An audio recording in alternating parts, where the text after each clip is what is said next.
started by the devil, but something great will come out of her life. Yesu, Jesus, aza muri iyi si, when he came to this world, amaraso ye, his blood arimo inda ya Rahabu, contained the blood of the harlot Rahab. Muranyumva?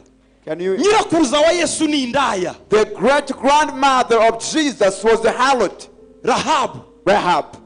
Nyirakuruza wa Yesu, the great grandmother of Jesus, ni Betsheba, from in Bathsheba, uwo biciye umugabo bakamutera inda y'ikinyenda. It's Bathsheba whose husband was killed and had a baby out of wedlock with David.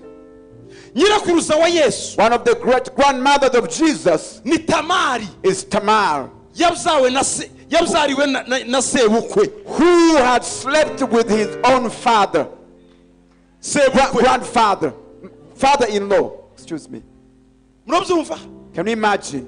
Judah yateye Tamari inda umukazana we, impregnated his daughter-in-law Tamar. Aho niwe Yesu ava. And Jesus comes from that genealogy. Muri Yesu, in Jesus, nyirakuruza ni Rusi. His great-grandmother, one of them is Ruth, umunyamahanga, umumowabukazi, a Moabitess, basenga imana Kemosh, who worshipped an idol called Chemosh. Yesu, Jesus, akomoka mu bafumu, mu baterekera Kemosh. His genealogy includes witchcraft, witches who worshipped Chemosh. Kandi ibyo byose, and all that ntibyaje mu ruzaro rw'umugabo, byaje mu rw'umugore. Did not come through the line of the man, but of the women. Abo ni abadamu. Those are women. Maria naho ava nawe. Mary comes from such genealogy. She's from the tribe of Judah. Yes, avukira muri ayo maraso. Jesus was born through that genealogy.